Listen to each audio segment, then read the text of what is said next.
ભગવાનની જય, અક્ષર પુરુષોત્તમ મહારાજની જય, ગુણાતીતાનંદ સ્વામી મહારાજની જય, ભગતજી મહારાજની જય, શાસ્ત્રીજી મહારાજની જય, યોગીજી મહારાજની જય, પ્રમુખ સ્વામી મહારાજની જય, મહંત સ્વામી મહારાજની જય, પ્રમુખ સ્વામી મહારાજ શતાબ્દી મહોત્સવની જય.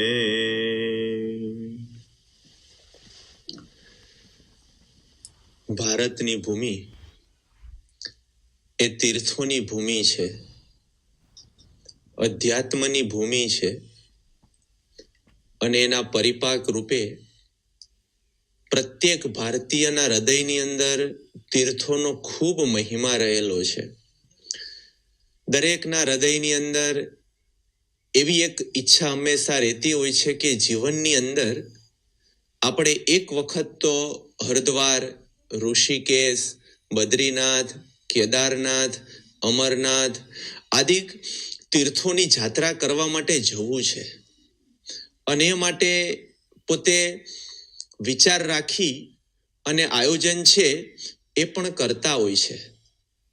અને એટલે આપણને દેખાય કે જેમ રામાયણની અંદર પ્રસંગ આવે છે કે શ્રવણ કુમાર નામના એક સંસ્કારી યુવાન હતા. એના માતા પિતા અંધ હતા, પણ એ અંધ હોવા છતાં પણ એના હૃદયમાં એવો એક વિચાર આવ્યો કે આપણું જીવન પૂરું થવા આવ્યું છે તો આપણે એક વખત જાત્રાએ જઈ આવીએ. અને પોતાના પુત્રને કહે છે. એટલે સંસ્કારી હોવાના નાતે શ્રવણ કુમાર છે પોતાના માતા પિતાને કાવડમાં બેસાડી અને 68 તીર્થની જાત્રા કરવા માટે લઈ જાય છે. ત્યારે માતા પિતાને પણ જીવનની અંદર સંતોષ અને આનંદ થાય છે, અને પુત્રને પણ સેવાનો આનંદ થાય છે. તો અંધ હોવા છતાં પણ એની ઈચ્છા રહે છે કે આપણે એક વખત આ પ્રકારની એક જાત્રા કરવા માટે જઈએ. અને એટલે જ આજે આપણને દેખાય છે કે ગમે તેવી વિકટ પરિસ્થિતિ હોય, મુશ્કેલી પડતી હોય, કદાચ અમરનાથ જેવા સ્થાનોમાં જાત્રામાં જાનનું જોખમ હોય, તો એ બધું જ સ્વીકાર કરીને પણ ભક્તો છે એ જાત્રા કરવા માટે જતા હોય છે. અને આવા તીર્થો એના બે પ્રકાર છે. એક પ્રકાર છે કે જેને સ્થાવર તીર્થ કહે છે. સ્થાવર તીર્થનો અર્થ થાય છે કે જે તીર્થ સ્થિર હોય, જેમ કે બદ્રીનાથ છે, કેદારનાથ છે, આ બાજુ આવીએ તો સોમનાથ છે, દ્વારિકા છે, કન્યાકુમારી છે, આ બધા સ્થાન, ગોંડલ છે, સારંગપુર છે, એ સ્થાવર એટલે કે એક જગ્યા ઉપર સ્થિર હોય છે, જે હલનચલન નથી કરતા. અને બીજો તીર્થનો એક પ્રકાર છે કે જેને જંગમ તીર્થ કહે છે, કે એ તીર્થ છે એ પોતે હલનચલન કરે, એટલે કે એક જગ્યાએથી બીજી જગ્યા ઉપર એ તીર્થ છે પોતે જાય. હવે કદાચ આ જંગમ તીર્થની વાત આપણે પ્રથમ વખત સાંભળી હોઈ શકે, પણ આજે એને જ આપણે સમજવાનો પ્રયત્ન કરીએ છીએ કે બે પ્રકારના તીર્થ, એક સ્થાવર તીર્થ છે, બીજું જંગમ તીર્થ છે, કે જે તીર્થ હલનચલન કરતું હોય, એક જગ્યા ઉપરથી બીજી જગ્યા ઉપર એ જતું હોય ને લોકોને પવિત્ર કરતું હોય. તો એ જંગમ તીર્થ છે. તીર્થ કયું? તો તુલસીદાસજીએ તુલસી રામાયણની અંદર એની ખૂબ સુંદર વાત કરતા કહ્યું છે કે મૃદ મંગલમય સંત સમાજુ, જો જગ જંગમ તીર્થ રાજુ. શું કહ્યું? કે મૃદ મંગલમય સંત સમાજુ, કે જે પવિત્ર, જે ચારિત્રશીલ, સાધુતાયુક્ત જે સંત છે ને એ જંગમ તીર્થ છે. જો જગ જંગમ તીર્થ રાજુ, એ તીર્થોનો રાજા છે. તો સ્થાવર તીર્થ તો છે, પણ જંગમ તીર્થ છે એ તુલસીદાસજીએ બતાયા કે એવા સંત છે. ભગવાન સ્વામિનારાયણે સારંગપુરના 7મા વચનામૃતની અંદર કહ્યું કે એવું સંતના સમાગમ રૂપી નેમિક શારણ્ય રૂપ તીર્થ છે. તો ભગવાને પણ કહ્યું કે સંતના સમાગમ રૂપી જે છે એ તીર્થ ગણવામાં આવે છે, જેને જંગમ તીર્થ ગણવામાં આવે છે. અને આ તીર્થ છે એનો ખૂબ મહિમા છે. આવા સંત રૂપી તીર્થનો નરસિંહ મહેતાએ પણ પોતાના એક પદની અંદર લખ્યું છે, આપણને તરત યાદ આવશે. નરસિંહ મહેતાએ કહ્યું કે 68 તીર્થ મારે સંતને ચરણે, કોટી ગંગા કોટી કાશી રે, કે આ જંગમ તીર્થની અંદર કેટલો મહિમા કયો છે કે 68 તીર્થ છે ને આ જંગમ તીર્થ રૂપ સંતના ચરણમાં આવી જાય છે, અને કરોડ ગંગા અને કરોડ કાશીનું પુણ્ય છે આ સંત સમાગમ રૂપી તીર્થની અંદર જવાથી એનો લાભ લેવાથી છે આપણને પ્રાપ્ત થાય છે. તો આ સંત કોણ? બ્રહ્મ સ્વરૂપ શાસ્ત્રીજી મહારાજના જીવનની અંદર એક પ્રસંગ છે, જીવન ચરિત્રમાં નોંધેલો છે કે વિચરણ કરતા કરતા યોગી બાપા સાથે શાસ્ત્રીજી મહારાજ આસી નામના ગામમાં પધાર્યા હતા, અને સાંજનો સમય હતો, અને ત્યાં બધું સત્સંગ આદિ ક્રિયાઓ પૂરા કર્યા પછી શાસ્ત્રીજી મહારાજ છે એ પોતે આરામમાં ગયા હતા. એ પૂર્વે એવું બન્યું કે યોગી બાપા છે પોતે સેવા કરતા કરતા નરસિંહ મહેતાનું આ પદ છે પોતે ગાતા હતા કે 68 તીર્થ મારે સંતને ચરણે, કોટી ગંગા કોટી કાશી રે. તો જ્યાં ઉતારો હતો એક્ઝેક્ટ એની બાજુની અંદર જ એક ભક્ત રહેતા હતા, રણછોડ ભગત. એને તરત યોગી બાપાને અટકાવ્યા કે જોગી આ કીર્તન ગાવાનું બંધ કરો, કારણ કે કળિયુગની અંદર આવા સંત ન હોય કે જેના ચરણોમાં 68 તીર્થ હોય, એટલે તમે આ કીર્તન બંધ કરો. યોગી બાપાએ તો ગાવાનું બંધ કર્યું. રાત પડી, શાસ્ત્રીજી મહારાજ બાર ફળિયામાં ઢોલિયા ઉપર સૂતા. યોગી બાપા છે એ પણ સેવક તરીકે પોતે ત્યાં સૂતા, અને મધ્યરાત્રિ થઈ હશે ને એ વખતે આ રણછોડ ભગતની આંખ ખુલી અને જોયું તો એ દરવાજો ખુલ્યો, અને દરવાજાની અંદરથી એક દેવતાઈ અને પ્રકાશવાન એક ગાય છે એની અંદર એને પ્રવેશ કર્યો. એને આ કૌતુક લાગ્યું કે આ ગાય કેવી રીતે આવી અહીંયા, અને અંદર આવીને જોયું તો ગાય છે એ શાસ્ત્રીજી મહારાજના જ્યાં સૂતા હતા એ ઢોલિયા પાસે આવી શાસ્ત્રીજી મહારાજના ચરણમાં એને પ્રણામ કર્યા અને પ્રદક્ષિણા કરી એને ગાય છે ત્યાંથી પાછા દરવાજા તરફ ગઈ અને અદ્રશ્ય થઈ ગઈ. રણછોડ ભગતને પ્રતીતિ થઈ કે મને શંકા ગઈ કે આવા કળિયુગની અંદર આવા સંત ન હોય તો ભગવાને મારી શંકાનું સમાધાન કરી. કળિયુગમાં પણ આ શાસ્ત્રીજી મહારાજ છે ને 68 તીર્થવાળા સંત છે. એકદમ એને આમ આનંદ થઈ ગયો, અને એ જ સમયે એમને યોગી બાપાને જગાડ્યા ને કહ્યું કે જોગી પેલું 68 તીર્થવાળું કીર્તન ગાવ, અને નરસિંહ મહેતાનો પદ સાંભળી આવા સંત મારી બાજુમાં જ છે, એને પ્રતીતિ આવવાથી આનંદ થયો. તો આ ગુણાતીત સત્પુરુષ છે ને એ 68 તીર્થ છે એમના ચરણની અંદર છે, અને ગુણાતીત માટે શાસ્ત્રીજી મહારાજે કહ્યું કે સત્પુરુષ ક્યારે પૃથ્વી ઉપરથી જતા જ નથી. એ જ વારસાની અંદર પ્રમુખ સ્વામી મહારાજ છે ને એવા તીર્થરૂપ સંત છે, એ જંગમ તીર્થ છે.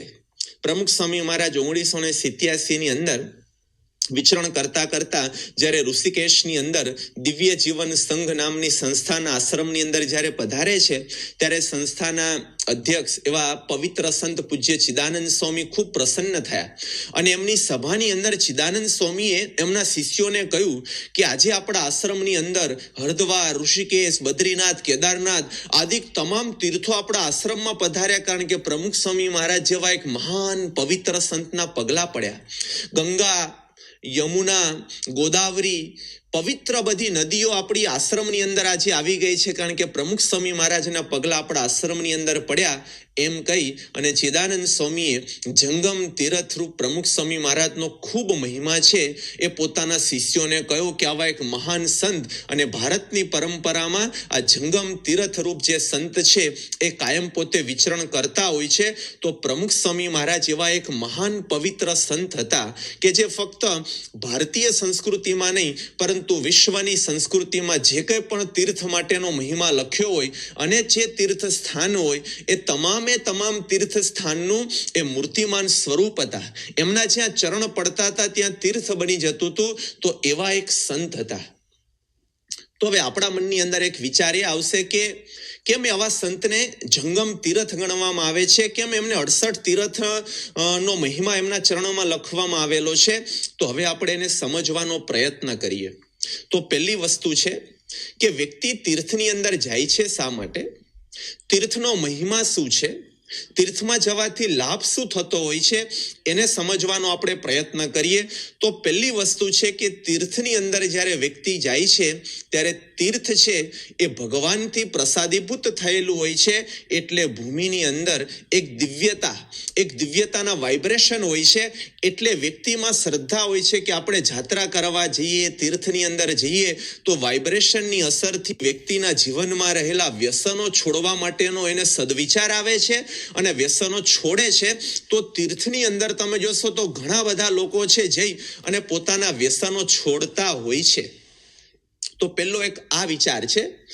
તો પ્રમુખ સ્વામી મહારાજ છે ને એક એવા જંગમ તીર્થરૂપ સંત હતા કે એમની પાસે આવનાર તો વ્યસનો છોડતા હતા, પરંતુ પ્રમુખ સ્વામી મહારાજ પોતે એક તીર્થરૂપ સ્વરૂપે ગામે ગામે જતા, ઘેર ઘેર જતા, વ્યક્તિએ જઈ અને એને વ્યસન છોડવા માટે સમજાવતા, ખૂબ જ શ્રદ્ધાપૂર્વક પોતે એમને સમજાવતા અને પ્રયત્ન કરતા, અને પોતે ખટકો રાખીને વ્યક્તિને વ્યસનો છોડાવીને પવિત્ર જીવન જીવવાની એ પ્રેરણા આપતા હતા.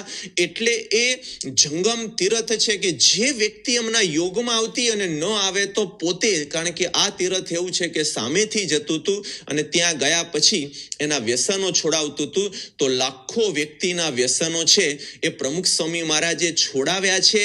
એટલા માટે પ્રમુખ સ્વામી મહારાજ છે જંગમ તીર્થનું એ મૂર્તિમાન સ્વરૂપ છે. પ્રમુખ સ્વામી મહારાજે આ વ્યસનો સામે રણશીંગું ફૂંકેલું, તેની સાથે પોતે જ્યાં જ્યાં પધારે ત્યાં વ્યક્તિગત મળીને પણ વ્યસનીઓને તેઓ વ્યસનોથી છોડાવતા, વ્યસન મુક્ત થવા સમજાવતા. આ બાબતે તેઓની શ્રદ્ધા ગજબની રહેતી. એક વ્યક્તિને 5, 10, 25 વખત વ્યસન મૂકવાની વાત કરવાનું કહેવામાં પ્રમુખ સ્વામી મહારાજને લેશ કંટાળો આવતો નહીં, અને એને પરિણામે વર્ષોના આ સતત પ્રયત્નથી અનેક લોકો વ્યસન મુક્ત થયેલા. પ્રમુખ સ્વામી મહારાજ સન 2012ની સાલમાં અમદાવાદમાં બિરાજમાન હતા. તે વખતે તેઓના દર્શને આવેલા લંડનના એક ભાવિકે ખૂબ ગળગળા થઈને પ્રમુખ સ્વામી મહારાજને જણાવેલું કે 50 વર્ષથી આપ મારું વ્યસન છોડાવવા માટે પ્રયત્નશીલ હતા, પરંતુ હું વ્યસનમાંથી બહાર નીકળી શકતો નહોતો, પરંતુ આજે હું સંકલ્પ કરું છું કે જીવનમાં કદીએ હું વ્યસનને હાથ લગાડીશ નહીં. તો 50 વર્ષે પ્રમુખ સ્વામી મહારાજની શ્રદ્ધા એ રંગ લાવી અને એક વ્યક્તિ વ્યસન મુક્ત થઈ. એક ગામમાં તો પ્રમુખ સ્વામી મહારાજે 95 વર્ષની વયે પહોંચેલી વ્યક્તિને વ્યસન મુક્ત કરેલી. જીવતરના આરે પહોંચેલી વ્યક્તિનું આયખું સુધારવા માટે પણ પ્રમુખ સ્વામી મહારાજે કદી શ્રદ્ધા ગુમાવી નહોતી. શ્રદ્ધાની સાથે એવો પ્રચંડ પરિશ્રમ એ પ્રમુખ સ્વામી મહારાજે આ વ્યસન મુક્તિ માટે કરેલો છે. એક યુવાન ડ્રગ્સની લતે ચડી ગયેલો, એને લગભગ 3 વર્ષ સુધી પોતાની સાથે રાખીને, એનું ધ્યાન રાખીને, એનું જતન કરીને પ્રમુખ સ્વામી મહારાજે એને ડ્રગ્સની ચુંગાલમાંથી છોડાવેલો. જ્યારે મોટા બિલ્ડિંગોમાં સ્વામીશ્રીનો ઉતારો ગોઠવાય ત્યારે ત્યાં લિફ્ટ દ્વારા ઉપર નીચે થવા આવવાનું થાય. તે વખતે લિફ્ટમેન સાથે સંપર્ક સાધીને પ્રમુખ સ્વામી મહારાજ વ્યસન મુક્તિનું કાર્ય કરવા મંડી પડે. ક્યારેક કોઈ હરિભક્તની ગાડીમાં મુસાફરી કરવાની થાય તો એ ગાડીના ગાડી ચાલક, ડ્રાઈવર એની સાથે વાતે વળગીને એને જો વ્યસન હોય તો એને વ્યસન છોડાવવા માટે પ્રમુખ સ્વામી મહારાજ એ પોતે પ્રયત્નશીલ થઈ જાય. અરે અમુક વખતે તો રસ્તા ઉપર ગાડી થોભાવીને પણ તે વ્યક્તિઓને વ્યસન મુક્ત કરેલી છે. મુંબઈની અંદર સન 1978માં પ્રમુખ સ્વામી મહારાજના શરીરમાં માંદગી આવેલી, અને માંદગીને કારણે અશક્તિ તેઓના શરીરમાં ખૂબ વ્યાપી ગયેલી. સ્વતંત્રપણે ટેકા વિના ઊભા રહીને ધોતિયું પહેરવા જેટલી ક્ષણો પણ સ્વામીશ્રીને કાઢવી અઘરી થઈ પડતી. 2-5 મિનિટ પણ જો ટેકા વગર ઊભા રહેવાનું થાય તો તેઓ લથડી પડે. આવું અશક્ત શરીર એમનું હતું. એવા સંજોગોમાં પણ પરદેશથી આવેલા 2-3 યુવકોને પ્રમુખ સ્વામી મહારાજે જુસ્સાભેર આ વ્યસન મુક્તિની વાતો કરી અને તેઓને વ્યસનમાંથી છોડાવેલા. તો આ પ્રકારે પાર વિનાનો પરિશ્રમ તેઓએ આ દૂષણને ડામવા માટે કરેલો. ઘણીવાર તો એમાં તેઓનું ભોજન પણ ઠેલાઈ જાય એની પણ એમને તમાની. સન 1980માં બોસ્ટન મુકામે પ્રમુખ સ્વામી મહારાજને આંખે મોતિયાનું ઓપરેશન કરાવેલું. ત્યારબાદ તેઓ વિશ્રામની અંદર હતા. તે વખતે એક યુવક વ્યસનના રવાડે ચડી ગયો છે એવા સમાચાર પ્રમુખ સ્વામી મહારાજને મળ્યા. તો તેઓએ એ સત્સંગી યુવાનને પોતાની પાસે બોલાવ્યો અને માંદગીના ખાટલે સૂતા પણ એને વ્યસન મુક્ત થવાની વાતો સંભળાવી. ત્યારે પેલા યુવાનની આંખોમાં પણ જળજળી આવી ગયા કે માંદગીમાં પણ મારા જેવાના જીવતરની સ્વામીશ્રીને કેટલી ચિંતા છે. તો આ પ્રકારનો એમનો પરિશ્રમ રહેતો. સ્વામીશ્રી જ્યાં જાય ત્યાં અસ્મિતા સૌમાં જગાવતા, અને એ અસ્મિતાના બળે વ્યસનને ખદેડવાની વાત કરતા. સમાજના જો કોઈ આગેવાનને આ વ્યસનનું ભૂત વળગ્યું હોય તો પ્રમુખ સ્વામી મહારાજ કહેતા કે તમે તો સમાજના મોભી કહેવાઓ. આગેવાન જો આવા દૂષણોમાં સપડાશે તો પ્રજાનું શું થશે? ક્યારેક ધર્મ પથે દોરનારા કોકના જીવનમાં આવું વ્યસનનું વળગણ જુએ તો પ્રમુખ સ્વામી મહારાજ કહેતા કે આપણે તો સમાજના માર્ગદર્શક કહેવાઈએ અને આપણે જો આ વ્યસનો કરીશું તો સમાજ કઈ દિશામાં જશે? એકવાર પ્રમુખ સ્વામી મહારાજ સોલાપુરમાં પધારેલા અને ત્યાં આગળ ચરોતરના એક આગેવાનને ઘેર તેઓનો નિવાસ હતો. એ આગેવાને પોતાનો દીકરો વ્યસનની લતે ચડી ગયેલો એનું કષ્ટ સ્વામીશ્રીને સંભળાવ્યું. ત્યારે પ્રમુખ સ્વામી મહારાજે એ યુવાનને હિતપ્રીતથી વાતો કરી વ્યસન મુક્ત થવા સમજાવ્યો. પ્રમુખ સ્વામી મહારાજે એમને કહ્યું કે તમારા પિતાશ્રી આવા શુદ્ધ વર્તનવાળા સદગૃહસ્થ અને એમના દીકરા થઈને તમે વ્યસન કરો તો આ તો સોનાની થાળીમાં લોઢાની ખીલી જેવું થયું કહેવાય. ચરોતરના પાટીદારના જીવનમાં વ્યસન શોભે ખરું? અને આમ કહીને એવી અસ્મિતા એનામાં જગાવી અને એ યુવાન વ્યસન મુક્ત થયો. તો આ પ્રકારે સ્વામીશ્રી જ્યાં જાય ત્યાં આ વાતો કરીને અસ્મિતા જગાવી અને સૌને વ્યસનોથી મુક્ત કરતા. પરદેશના એક વિચરણમાં સન 1977ની સાલમાં પ્રમુખ સ્વામી મહારાજ એક હરિભક્તના ઘેર બિરાજમાન હતા. તેઓએ પોતાના કેટલાક સગા સંબંધીઓને પણ બોલાવેલા અને દરેકને પ્રમુખ સ્વામી મહારાજ સદુપદેશ આપી અંતે ભગવાનના આશરાની નિશાની રૂપે કંઠી ધારણ કરાવતા હતા. તે વખતે યજમાનના એક સંબંધીએ પ્રમુખ સ્વામી મહારાજને કહ્યું કે હું આપની કંઠી નહીં પહેરું.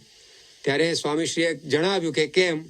ત્યારે એ ભાઈ બોલ્યા કે હું વૈષ્ણવ છું અને હું આ ધર્મમાં આવવા માંગતો નથી. પ્રમુખ સ્વામી મહારાજ ખૂબ રાજી થયા. તેઓ કહ્યું કે તમને ધન્યવાદ છે કે આ પરદેશમાં તમે રહો છો છતાં પણ આટલો ચુસ્તપણે વૈષ્ણવ ધર્મ પાળો છો. એમ કહીને એમને શાબાશી આપી અને પૂછ્યું કે તમે વૈષ્ણવ છો તો ક્યારેય અહીંયા કોઈ ક્લબની અંદર નાચવા કૂદવા માટે તો નહીં જતા હો, કેમ? ત્યારે પેલા ભાઈએ સહેજ નીચા વળીને સહેજ નીચી નજર કરીને કહ્યું કે સ્વામીજી આ રીતે ક્લબમાં તો આવવા જવાનું રહે છે. પ્રમુખ સ્વામી મહારાજે તેઓને વળી પૂછ્યું કે તમે વૈષ્ણવ છો તો તમે કોઈ દિવસ દારૂ માંસ વગેરે અહીંનો જે આ આહાર વિહાર એ તો નહીં અડતા હો? ત્યારે એમાં પણ પેલા ભાઈએ કહ્યું કે ના સ્વામીજી, આ તો ઠંડો પ્રદેશ એટલે શરીરની અંદર કંઈ ગરમાટો રહે એના માટે દારૂ વગેરે તો હું પીવું છું અને કામકાજની અંદર પણ સંબંધો સાચવવા કરવા આવું કંઈક થોડુંક લેવું પીવું પડે છે. આ બધું સાંભળીને પ્રમુખ સ્વામી મહારાજે એ મુરબ્બીને કહ્યું કે તમે જ્યારે દારૂની પ્યાલી મોઢે માંડી ત્યારે તમને યાદ ન આવ્યું કે હું વૈષ્ણવ છું? તમે જ્યારે માંસાહાર મોંમાં મૂક્યો ત્યારે તમને યાદ ન આવ્યું કે હું વૈષ્ણવ છું? તમે જ્યારે ક્લબમાં નાચવા કૂદવા ગયા ત્યારે તમને યાદ ન આવ્યું કે હું વૈષ્ણવ છું? આ સાંભળીને પેલા મુરબ્બીની આંખો દદડવા માંડી. તેઓએ સ્વામીશ્રીને ગળગળા અવાજે કહ્યું કે સ્વામીજી, હું અહીંયા પરદેશ આવતો હતો ત્યારે મારી માતાએ મને શીખ આપેલી કે બેટા દૂર દેશમાં જાય છે પણ આપણો ધર્મ સાચવજે. ત્યાં ખાવા પીવામાં આડે રવાડે ચડી ન જતો, પરંતુ અહીંયા આવ્યો અને પરદેશની હવા મને લાગી ગઈ અને આ બધા ધર્મ નિયમ ચૂકાઈ ગયેલા, પરંતુ આજે આપના દ્વારા જાણે મને મારી માતા પાછી મળી એવું લાગે છે અને એ મને કહી રહી છે કે બેટા ધર્મ સાચવજે. તો જો સ્વામીશ્રી પોતે જ્યાં જ્યાં જતા ત્યાં સૌને પોતાના મૂળિયાનું ભાન કરાવતા અને આ દેશની આ ધર્મની સંસ્કૃતિનો શંખનાદ કરી એના જીવનમાંથી આ વ્યસનોને છોડાવતા. તેની સાથે આધુનિક જમાનાને અનુરૂપ એવા તેજસ્વી તર્ક દ્વારા પણ વ્યસનીઓની દલીલોને બુઠ્ઠી કરી સ્વામીશ્રી તેઓનું જીવન વ્યસન મુક્ત કરતા. ઘણીવાર સ્વામીશ્રી કોકને વ્યસન છોડવાની વાત કરે તો એ વ્યક્તિ કહે કે સ્વામી, વર્ષોથી હું આ વ્યસન કરું છું, હવે એ હું મૂકી દઉં તો મારાથી જીવાય નહીં. ત્યારે સ્વામીશ્રી કહેતા કે વ્યસનો વિના લાખો વ્યક્તિઓ જીવે છે તો આપણાથી કેમ ન જીવાય? છતાં પણ પેલો માઇક આંગલો ઊભો ન થાય. તો પ્રમુખ સ્વામી મહારાજ ઘણીવાર એવું પણ કહેતા કે જો તમે વ્યસન છોડો અને તમારો દેહ પડી જાય તો એની જવાબદારી મારી. તો આ રીતે અન્યના જીવનની જવાબદારી પોતાના ખભે શિરે લઈને પણ સ્વામીશ્રી પોતે એના વ્યસનની ચુંગાલમાંથી છોડાવતા. ઘણીવાર કોઈક એમ કે સ્વામીશ્રી અમે વેપાર ધંધા કરીએ તો અમારે સંબંધો સાચવવા માટે કંઈક આવું છાંટો પાણી લેવું પડે કે બીડી તમાકુ સિગરેટ વગેરે ખાવા પીવા પડે, ત્યારે સ્વામીશ્રી એવા ઘણા વ્યક્તિઓના ઉદાહરણ આપતા, જેમ કે ગુલઝારીલાલ નંદા, ઝાંબિયાના મૂળશંકર વ્યાસ વગેરે, કે જેઓ ઉચ્ચ સરકારી પદો ઉપર હતા, દેશ વિદેશમાં ઘૂમતા, છતાં પણ ક્યારેય વ્યસન કરતા નહીં. અને સ્વામીશ્રી કહેતા કે આ બધા આટલા ઊંચા પદે રહીને પણ જો આ રીતે વ્યસન મુક્ત રહી શકતા હોય અને સર્વ સાથે સંબંધો સાચવી શકતા હોય તો આપણે કેમ ન કરી શકીએ. તો આ રીતે ઘર કરી ગયેલી ખોખલી માનસિકતાને સ્વામીશ્રી આવા તર્ક દ્વારા વિદારી અને વ્યક્તિને વ્યસન છોડવા શાબ્દો કરતા. ઘણીવાર કેટલીક વ્યક્તિઓ એવું કે સ્વામી અમે તો વ્યસન છોડી દઈએ, પણ અહીંયા અમે રહીએ છીએ દેશમાં કે પરદેશમાં, પણ કોઈક મહેમાનો એવા આવે તો અમારે આપવું પડે, એટલે ઘરમાં આ બધી વસ્તુઓ રાખવી પડે. ત્યારે સ્વામીશ્રી પોતે જણાવતા કે તમારા ઘેર કોઈ આવે અને તમને કહે કે મારે આટલા હીરા જોઈએ છે અને તમારા ઘરમાં ન હોય તો તમે શું કહો કે અમારા ઘરમાં હીરા નથી એટલે તમને નહીં મળે. એમ કોઈ આપણી પાસે દારૂ માગે, તમાકુ માગે, બીડી સિગારેટ માગે તો આપણે પણ એને કહેવું કે ભાઈ આ ઘરમાં મારી પાસેથી આ વસ્તુ નહીં મળે. તો આ રીતે જે કંઈ પણ દલીલો હોય, આમ તો વ્યસનોની દલીલોમાં કોઈ એવો દમ ન હોય, એ કેવળ પોતે મન મનાવવા માટે જ વાત કરતો હોય, પણ સ્વામીશ્રી એના મનને પારખી અને એને આ પ્રકારે व्यसनમાંથી છોડાવતા. मैं Harshad Brahmbhatt, senior vice president corporate affairs के रूप में कार्यरत हूँ. मुझे बचपन से करीबन 12-13 वर्ष की आयु से बीड़ी सिगरेट पीने की आदत थी. उस समय स्कूल में पढ़ते समय रोजाना एक जोड़ी करीबन 25 बीड़ी पी लेता था. फिर जैसे जैसे उम्र बढ़ती गई, आय बढ़ती गई, वैसे वैसे इस आदत में सुधार आता गया. बीड़ी का स्थान सिगरेट ने ले लिया. सिगरेट के भी कई प्रकार रहे. अंततः जब मैंने उसे छोड़ा तब मैं दिन की 2 पैकेट 35 से 40 सिगरेट पी लेता था. इस रूप में कहे तो मैं चेन स्मोकर था. करीबन 34-35 बरस तक बीड़ी सिगरेट पीने के कारण मेरे फेफड़े कमजोर होने लगे थे. मेरा शरीर भी ये कह रहा था अब बहुत हो गया, इसे छोड़ना चाहिए. मैंने भी इसे छोड़ने के बहुत प्रामाणिक प्रयास किए, लेकिन मेरा कोई संकल्प, मेरा कोई प्रण 24 घंटे से ज्यादा नहीं टिकता था.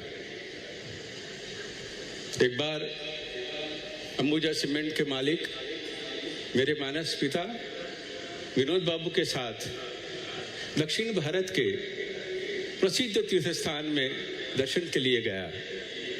मैंने वहाँ पर भी यही संकल्प लिया कि आज से बीड़ी सिगरेट में यहाँ छोड़ के जाऊँगा. लेकिन मेरा ये संकल्प भी 24 घंटे से ज़्यादा नहीं टिक पाया. कुछ समय बाद मेरे यहाँ बेटे का जन्म हुआ. इस अवसर पर हम सपरिवार गुजरात की अस्मिता का प्रतीक सौराष्ट्र के प्रसिद्ध यात्रा धाम हम दर्शन के लिए गए. मेरी पत्नी ने मेरे बेटे के सर पे हाथ रखवा कर ये प्रण दिलाया कि आज से मैं बीड़ी सिगरेट पीना बंद कर दूंगा. लेकिन मेरा ये प्रण भी 24 घंटे से ज़्यादा नहीं टिक पाया. हमारी कुल देवी के प्रति मेरी अपार श्रद्धा है. मैं नियमित रूप से कुल देवी के दर्शन को जाता हूँ. उनके मंदिर में भी मैंने 2 बार ये प्रण लिया कि आज से मैं बीड़ी सिगरेट नहीं पीऊँगा. लेकिन मेरा ये प्रण भी 24 घंटे से ज़्यादा नहीं टिक पाया. अंततः मेरे पिताजी के अवसान के समय जिनके प्रति मुझे अपार प्रेम और स्नेह था, और जब उनका अग्नि संस्कार हो रहा था तब मैंने मन ही मन ये प्रण किया था, संकल्प लिया था कि मैं आज से बीड़ी सिगरेट नहीं पीऊंगा। लेकिन अफसोस, मेरा ये प्रण भी 24 घंटे से ज्यादा नहीं टिक पाया था।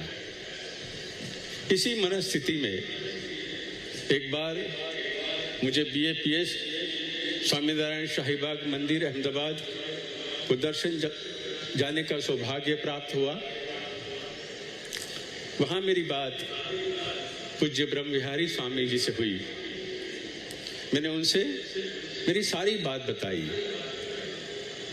मैंने कहा कि मेरे प्रामाणिक प्रयासों के बावजूद मैं इसे नहीं छोड़ रहा हूं। मैंने उनसे कहा कि अगर आपका कोई व्यसन मुक्ति केंद्र हो जहां पर मैं आपके संग 2-3 दिन रहूं तो मेरा ये व्यसन से मुक्त हो जाऊं, मेरी आदत से छूट जाऊं।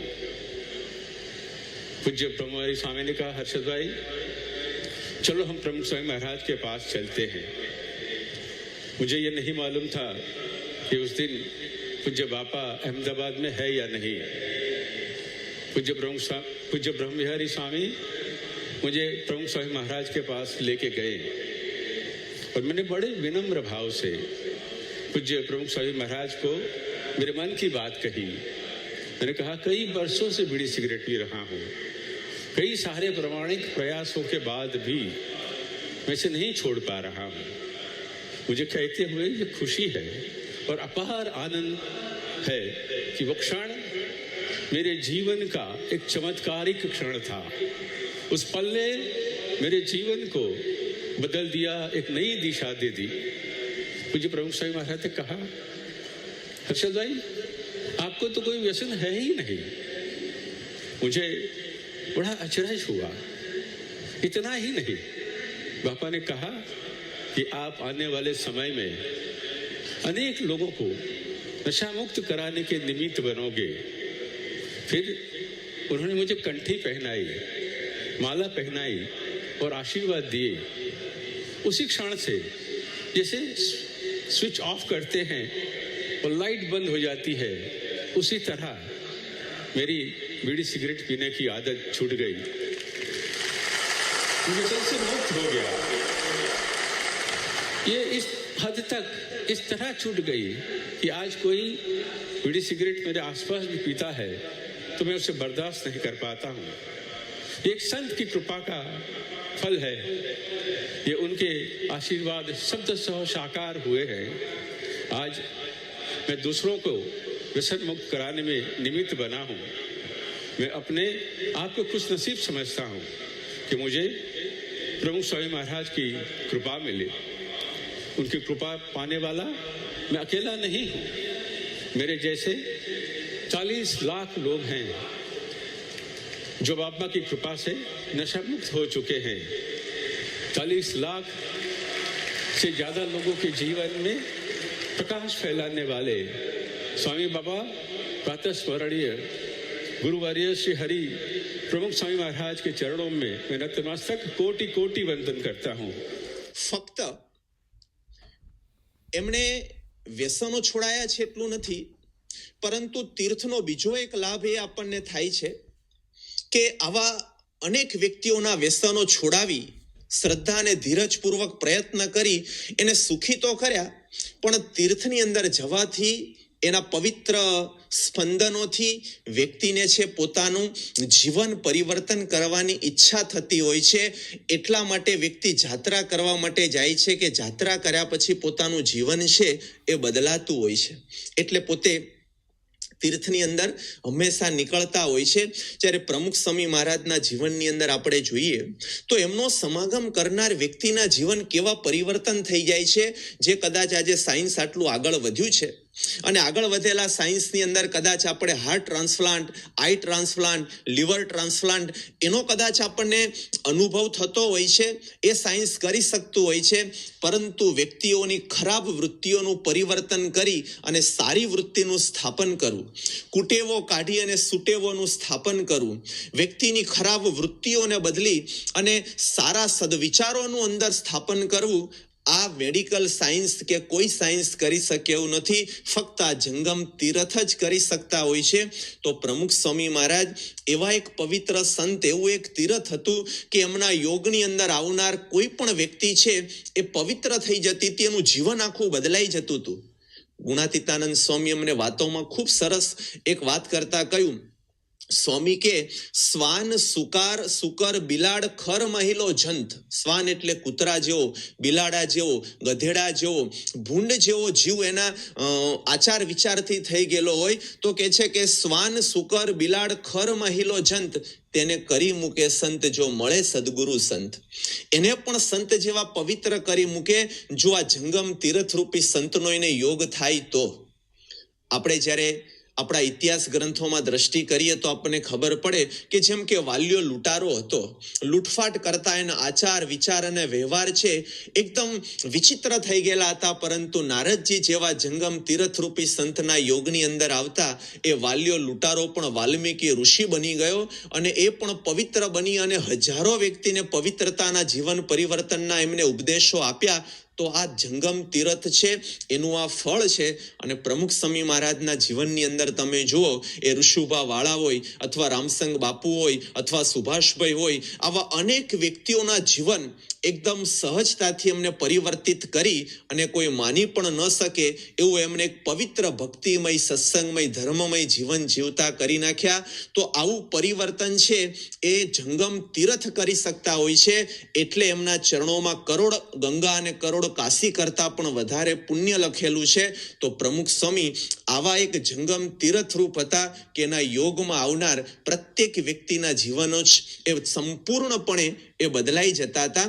તો એવા તીર્થના મૂર્તિમાન સ્વરૂપ સંત એ પ્રમુખ સ્વામી મહારાજ હતા. બીજું, આપણે તીર્થની અંદર જવાનું શા માટે હોય છે? તો તીર્થની અંદર વ્યક્તિ છે સંસારની અંદરથી અનેક પ્રકારની વિટમણા, અનેક પ્રકારના પ્રશ્નો એમાંથી મુક્ત થઈ અને માનસિક શાંતિની અનુભૂતિ કરવા માટે તીર્થમાં જતા હોય છે.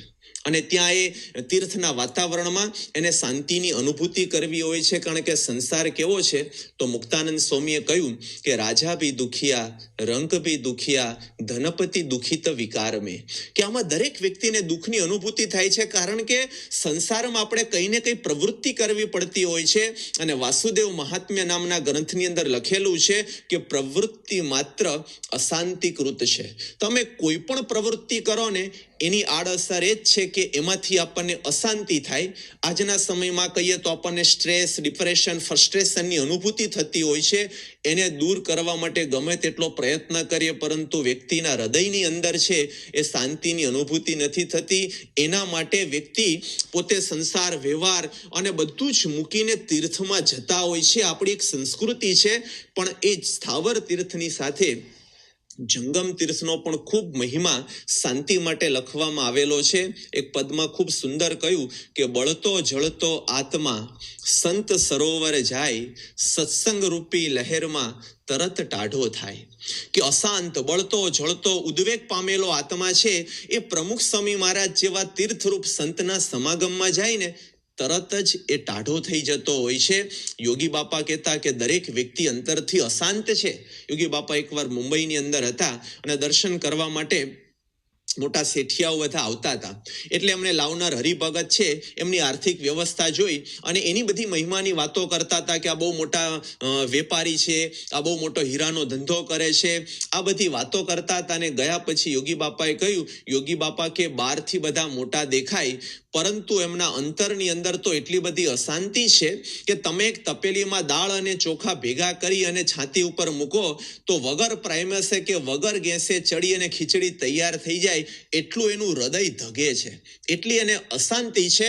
તો જો મોટા પુરુષ અંતરનું જાણતા હોય તો ગમે તેટલા કદાચ વ્યવહારિક એમને સમૃદ્ધિ હોય, મોટપ હોય, છતાં પણ અંતરથી દરેક વ્યક્તિને અશાંતિ હોય છે. એ શાંતિની ખોજની અંદર હોય છે, પણ એને શાંતિ નથી મળતી. એટલે વ્યસનો તરફ વળતા હોય છે. પરંતુ આપણે ત્યાં લખ્યું છે કે તીર્થમાં જઈએ અને એમાં પણ જંગમ તીર્થની અંદર જવાથી તરત વ્યક્તિને શાંતિની એક અનુભૂતિ થતી હોય છે. તો પ્રમુખ સ્વામી મહારાજ એવા પુરુષ હતા કે એના યોગની અંદર આવનાર, નજીકની અંદર આવનાર તમને એકદમ શીતળતાની અનુભૂતિ થાય છે. જેમ ચંદ્રમાં માટે લખેલું છે કે શશી તાપમ, તન મનના તાપને ટાળીને જેમ ચંદ્ર શાંત કરી દે છે, જેમ તમે આમ ફ્રીજ આપણે એસીની બાજુમાં જઈએ તો આપણને ઠંડકની અનુભૂતિ થતી હોય છે, એમ ઘણાને એવી અનુભૂતિ થતી કે કદાચ ઉનાળાના 45-47 ડિગ્રી ટેમ્પરેચરમાંથી કોઈ વ્યક્તિ આમ તાપમાંથી આવે અને આવી અને 12-15 ડિગ્રી ટેમ્પરેચરની અંદર ઠંડકની અંદર બેસે અને એના મોઢાની અંદર જેમ આઈસ્ક્રીમ અને મધનું ટીપું મૂકવામાં આવે ને જેવી અનુભૂતિ થાય ને એવી અનુભૂતિ પ્રમુખ સ્વામીના યોગમાં આવનારને શાંતિની થતી હતી. એના વિચારો બદલાઈ જતા હતા અને શાંતિનો ધોધ એની અંદરથી નીકળતો હોય અને એમના જીવનમાં ન અનુભવેલી શાંતિ છે એમને અનુભવ થતો. તો પ્રમુખ સ્વામી આવા સંત હતા અને આવા સંત હતા એટલે જ પ્રમુખ સ્વામી મહારાજ છે એને જંગમ તીર્થરૂપી સંત ગણવામાં આવે છે. એમના ચરણની અંદર 68 તીર્થ રહેલા છે. તો એક મહાન સંત અને એનો અનુભવ ઘણી બધી વ્યક્તિઓને થયેલો છે કે શાંતિ પ્રાપ્ત થાય છે. I said, Mr. Lakshman, would you want to meet Pramukh Swamiji? Perhaps that was the biggest blunder I made on that day. When I asked him that would you want to see Pramukh Swamiji, he asked, why? Who's he? Embarrassed, I replied that he is our spiritual leader. He is the creator of Akshardham.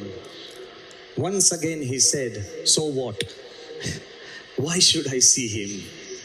Instantly I felt terribly embarrassed and regretted that I had asked.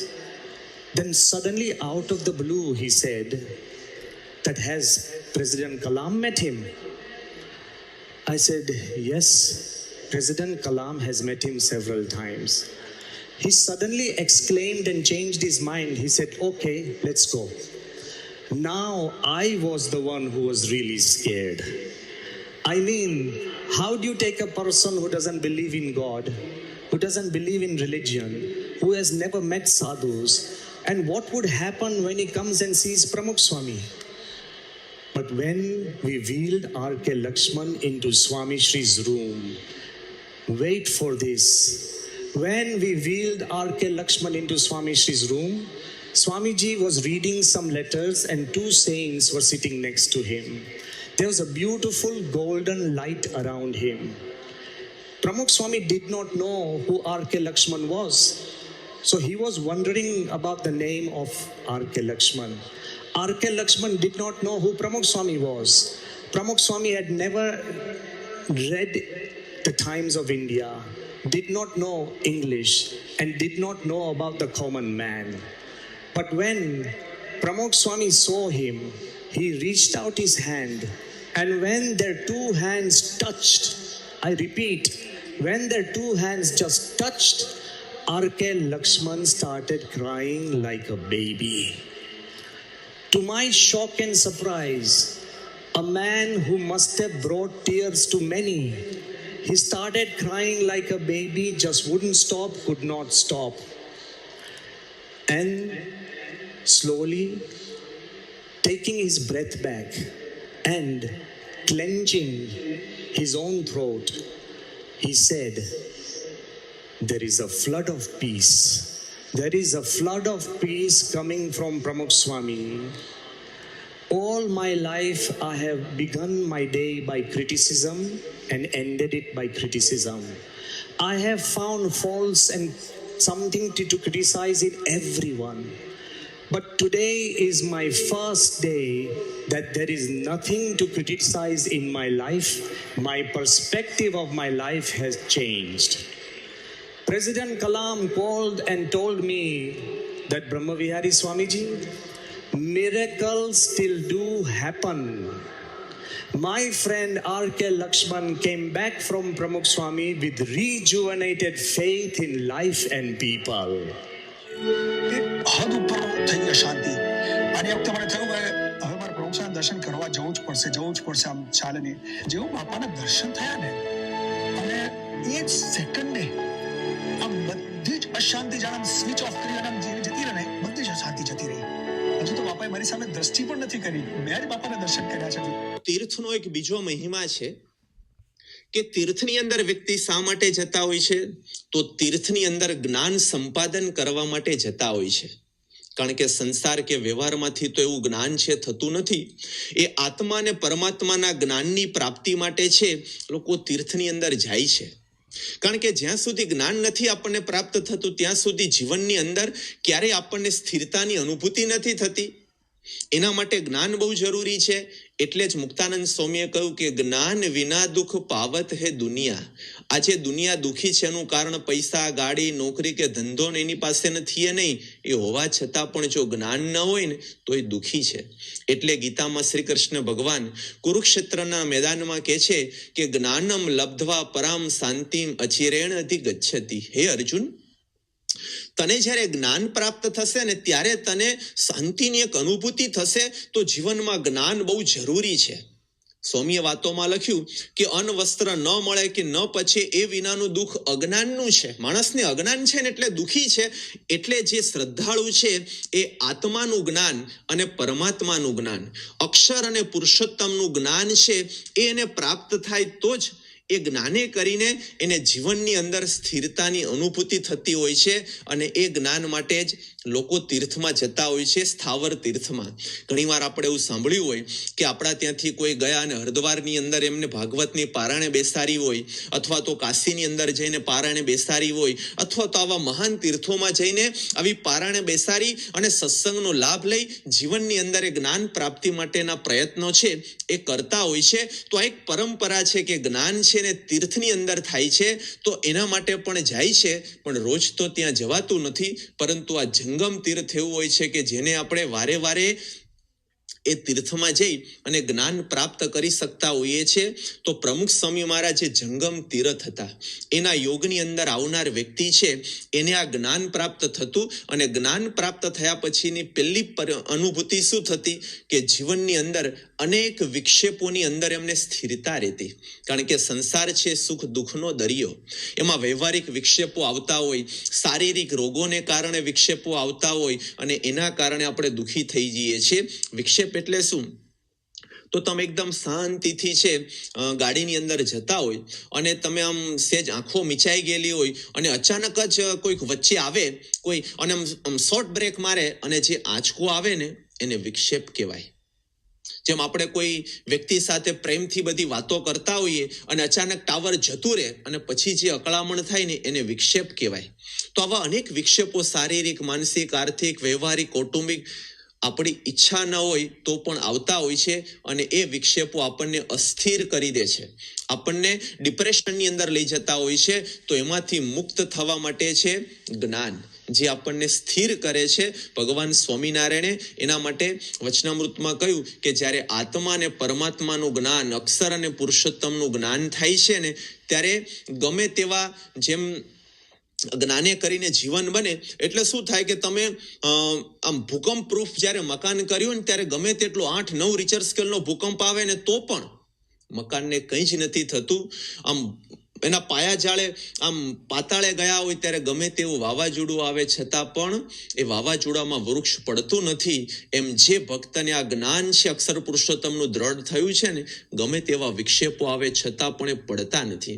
એમાં મોટો વિક્ષેપ તો જીવનની અંદર જ્યારે અત્યંત સ્નેહીજન, એ સ્નેહીજનનું અકાળે એનું મૃત્યુ થઈ જાય અને એ મૃત્યુ છે ભલભલી વ્યક્તિને છે એને અસ્થિર કરી નાખે છે, જીવનમાં અશાંતિ ઊભી કરી નાખે છે. પરંતુ એવા અનેક પ્રસંગોની અંદર પણ પ્રમુખ સ્વામી મહારાજ રૂપી જંગમ તીર્થનો સમાગમ કરનાર વ્યક્તિને એક શાંતિની અને સ્થિરતાની અનુભૂતિ છે એ પ્રમુખ સ્વામી મહારાજે કરાવેલી.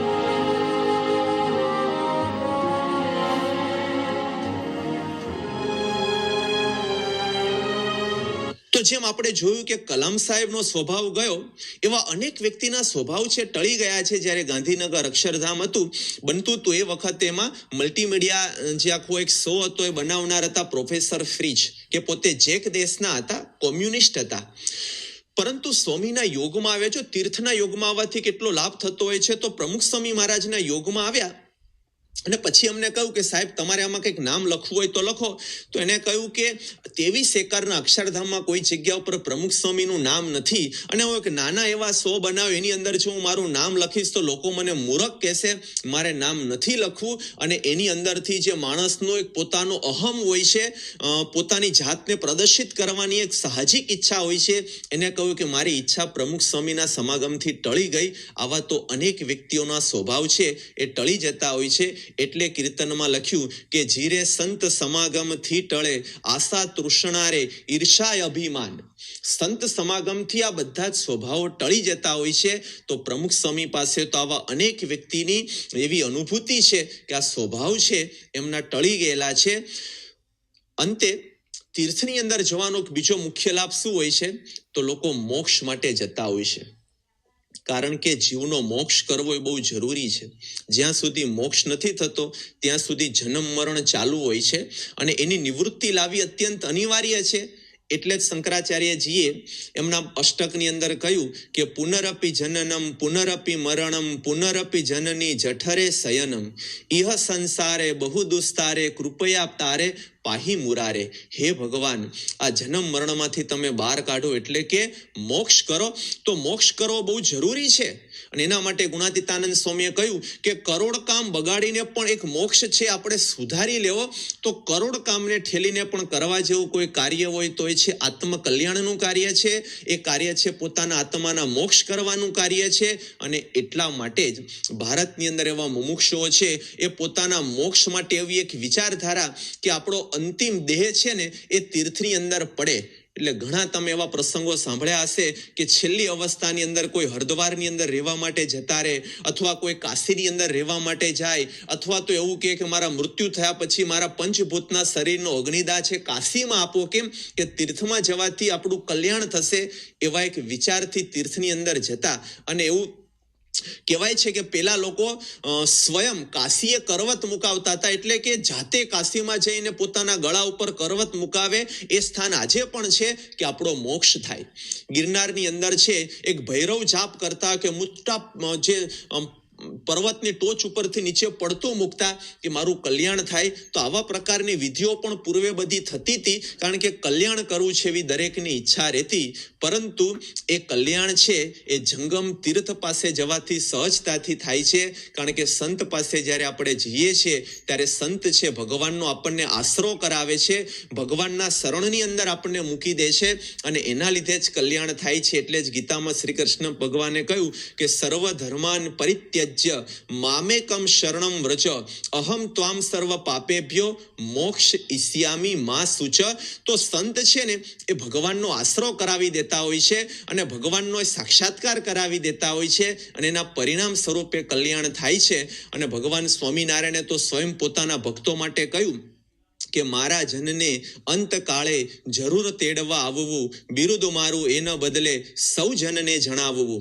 તો એ ભગવાન સ્વામિનારાયણના એ વચનો છે એ પ્રમુખ સ્વામી મહારાજ એના સમય દરમિયાન સાકાર થતા હતા. હજારો ભાઈઓ અને બહેનો છે એમના સમાગમે કરીને એમની અનુભૂતિ થતી કે મારું કલ્યાણ થઈ ગયું છે. અને પ્રમુખ સ્વામી મહારાજ ભગવાન સ્વામિનારાયણને સાથે લઈ અને મને અક્ષરધામની અંદર લેવા માટે આવેલા છે. આ પ્રસંગો આજે પણ એના સાક્ષી જીવંત છે. ત્યારે આપણને ખબર પડે છે કે આમ કલ્યાણનો દરવાજો એમને સહજતાથી ખોલી નાખેલો હતો. અને એટલા માટે જ પ્રમુખ સ્વામી મહારાજ છે એ તીર્થોનું મૂર્તિમાન સ્વરૂપ હતા કે આત્માનું કલ્યાણ છે એ પણ એમના સમાગમની અંદર થતું. એવા અનુભવ અને અનુભવેલ વ્યક્તિઓ આજે પણ જીવંત છે. હું 1989ની અંદર સત્સંગમાં જોડાયો, અને ત્યારથી સત્સંગ મને થયો. સૌ પહેલાં તો મને કાર્યકર બનાવ્યો મંદિરવાળાએ. પછી 2 વર્ષ પછી હું નિરીક્ષક તરીકે સેવા કરવા લાગ્યો. એની મમ્મી અમિતની મમ્મીથી મારા બાબાની એ નિર્દેશક બન્યા. એ દહેગામ ક્ષેત્ર સંભાળતા હતા. સમય જતાં જતાં અમિતની મમ્મી રેખાબેન, જેમને કેન્સર, બ્રેસ્ટ કેન્સર થયું, અને દવાઓ તો ઘણી બધી કરાવી અમે, પણ એ મટ્યો નહીં. ડૉક્ટરે કહી દીધું કે તમે હવે આના દવાખાના બદલશો નહીં, કે મટ્યું નથી લાગતું કે તમને. એટલે કેન્સરની ગાંઠ આપણે કાઢી નાખી ખરી, પણ છતાં કે અંદર પ્રસરી ગયું હોય ને બીજી જગ્યાએ, તો એ પ્રસરી ગયેલું હોય તો બીજી જગ્યાએ થાય, એટલે કે લોહી બગડી ગયું અંદરનું એમનું. એટલે મળશે નહીં કે તમે હિંમત રાખીને સેવા કરો. પછી અમે ઘરે લાવીને હિંમત રાખીને સેવા કરતા હતા. પછી એમને નક્કી કર્યું હતું કે મારે જો કે જ્યોતિ કે 20 દિવસની અંદર ધામમાં જવાની શું કે તારા સગાવાલાનું જેને કહેવું એને કે ફોન કરી દેજે કે મારી ખબર કાઢી જાય, પછી તો હું મળીશ નહીં કોઈને કે. પછી અમે કહ્યું તમે આવું બધું ગાડા ના કરશો, મેં કોઈ બોલબોલ ના કરો, એમ કે મૃત્યુ તમારી તારીખે લેવા ના આવે તમને કોઈ કે, તો કે મારી તારીખે જ બાપાને લેવા આવવું પડશે કે. પછી અમિતને મોકલે, મેં કહ્યું તું જા વિદ્યાનગર. એ વખતે વિદ્યાનગરમાં બાપા હતા. તો અમિતે પૂછ્યું બાપાને, બાપા મારા મમ્મીને આવું થયું છે ને એને સહન થતું નથી, અમારાથી જોવાતું નથી, તો તમે ધામમાં તેડી જાઓ. તો પ્રમુખ સ્વામી મારા વિદ્યાનગરમાં બેઠા હતા ઓફિસમાં, અમને લઈ ગયા અમિત કે જો બેટા કે તારે તું ચિંતા ના કરતો, અને તારા મમ્મીને તેડવા માટે કે હું એકલો નહીં આવવાનો કે જાજા સંતો બધા તેડવા આવશે કે હું એકલો નથી લઈ જવાનો ધામમાં કે એમના. અને પછી 4 તારીખ એમને કહ્યું તો 4/3/4 દિવસે હું ધામમાં જવાની છું સવારે. એમનો સંકલ્પ એવો હતો કોઈ ગામનું માણસ ગરીબ મોડા વગર રહે નહીં, એટલે એમણે અગાઉથી 3 તારીખે ક્રિસ્ટલ સાકરના પેકેટ 700 પેકેટ બનાવરાયા. એમાં તો પેકેટ કરાવ જાતે પોતે રહ્યા.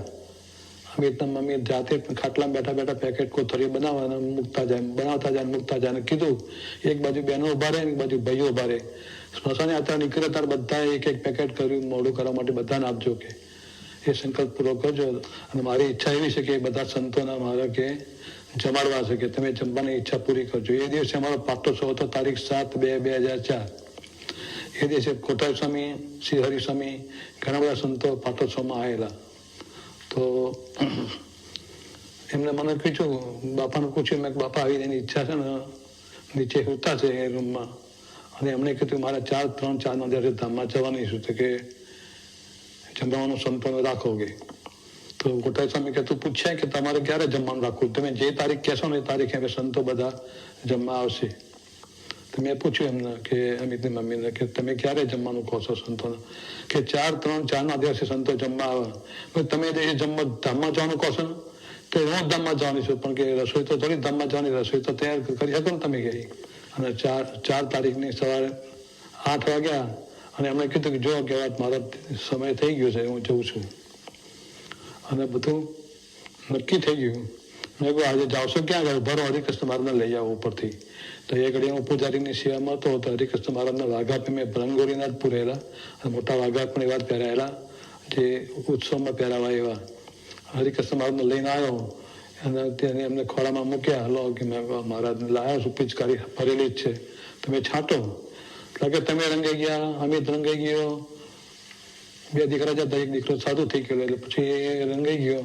તો કે મેં કહ્યું મને તો દેખાતા નહીં રંગેલામાં, તો સફેદ જ દેખાય છે કપડાં. તો કે તમને ના દેખાતા તો કઈ નહીં, મને દેખાય છે કપડાં પીળા દેખાય છે કે જો બાપા રંગે કે પિચકારી રંગ છાંટે છે એમ કરવા માંડે. અને બરોબર સમય થયો 8-10 થઈને ધામમાં જતા રહ્યા. તો આવા મૂર્તિમાન તીર્થ સ્વરૂપ સંત એનો આપણને યોગ થયો તો આપણા જીવનની બહુ જ મોટી ઘટના છે. એ આપણા પૃથ્વીનું સૌભાગ્ય છે. આપણને પ્રમુખ સ્વામી મહારાજ મળ્યા એ આપણા અહોભાગ્ય છે. પરંતુ ઘણીવાર આપણને દુઃખ એ પણ થતું હોય, 13મી ઓગસ્ટ 2016ની અંદર પ્રમુખ સ્વામી મહારાજે આ પૃથ્વી ઉપર પોતે પોતાના દેહ છે એનો ત્યાગ કરી દીધો અને પોતે અક્ષરધામની અંદર સીધાવ્યા. તો હવે પછી આપણું શું? આવો તીર્થ છે આ પૃથ્વી ઉપરથી ગયું, તો ઘણાને એવી બીક કે આવા સંત ગયા તો હવે આ બધી જે વાત છે બનશે કે નહીં. પરંતુ સત્પુરુષ ક્યારે પૃથ્વી ઉપરથી જતા નથી. આપણને ભય હતો કે પ્રમુખ સ્વામી મહારાજ ગયા પછી કોણ, પણ પ્રમુખ સ્વામી આપણને નિર્ભય કરી દીધા કે મારા ગયા પછી મારા તત્સ્વરૂપ સમાન મહંત સ્વામી મહારાજ છે, એ પણ તમને તીર્થમાં જવાથી જેટલા લાભ થાય છે એટલા જ લાભની અનુભૂતિ છે એ આપણને થશે.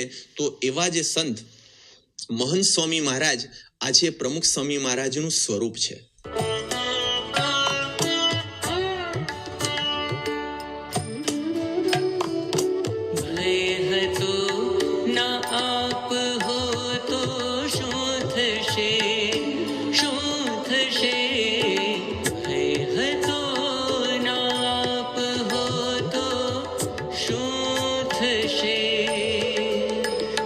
महंत स्वामी बताविया निज का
આવા જંગમ તીર્થરૂપ સંતનો આપણને યોગ થયો.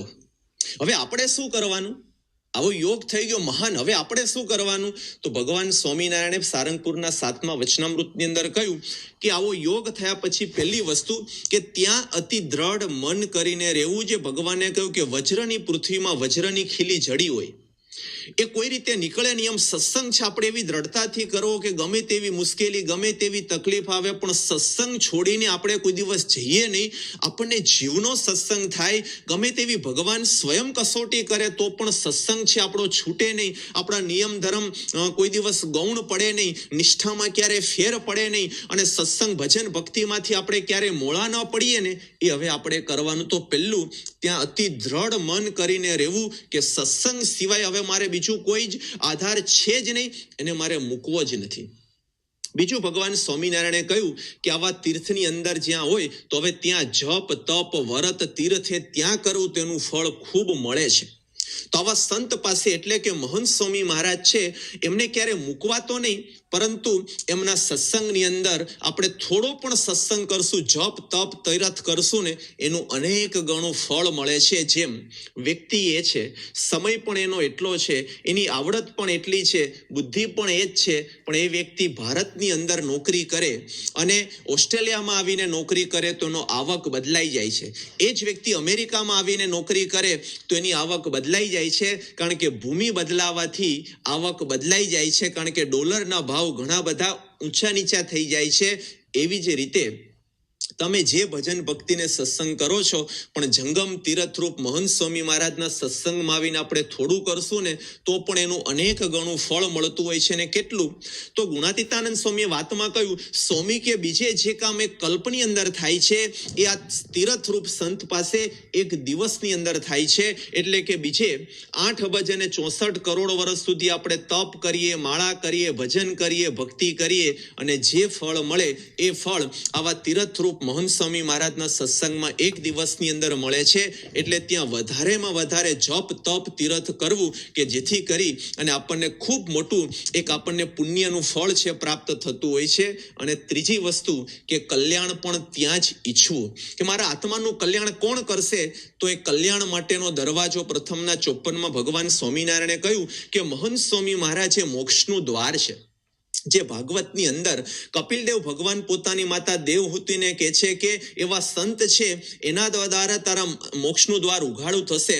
5મ સ્કંધની અંદર ઋષભદેવ ભગવાન પોતાના 100 પુત્રોને કહે છે કે મહત સેવામ દ્વારમ આહુહુ વિમુક્ત, તો સંત દ્વારા જ કલ્યાણ થાય છે. અને વચનામૃતમાં તો અનેક વખત ભગવાન સ્વામિનારાયણે કહ્યું છે એવા એક વિશ્વાસ સાથે કલ્યાણ પણ એમના શરણોની અંદર જ આપણે નક્કી કરવું અને ત્યાં રહેવું. તો આવો એક દિવ્ય સત્સંગ આપણને મળેલો છે. એટલે આપણને પણ જો આવી પ્રતીતિ થશે તો જેવી પરમહંસોને આનંદ હતો કે ભાગ્ય જાગ્યા આજે જાણવા, તો આપણા પણ ભાગ્ય ઉઘડી ગયા કે હું નસીબદાર છું. યોગી બાપા કહેતા કે આ બ્રહ્માંડમાં આપણા તુલ્ય ભાગ્યશાળી માનો એ ભૂલ છે, કારણ કે આપણને જંગમ તીર્થરૂપ સંત પ્રમુખ સ્વામી મહારાજ અને એનું જે સ્વરૂપ વર્તમાન કાળે પરમ પૂજ્ય મહંત સ્વામી મહારાજનો યોગ થયો છે.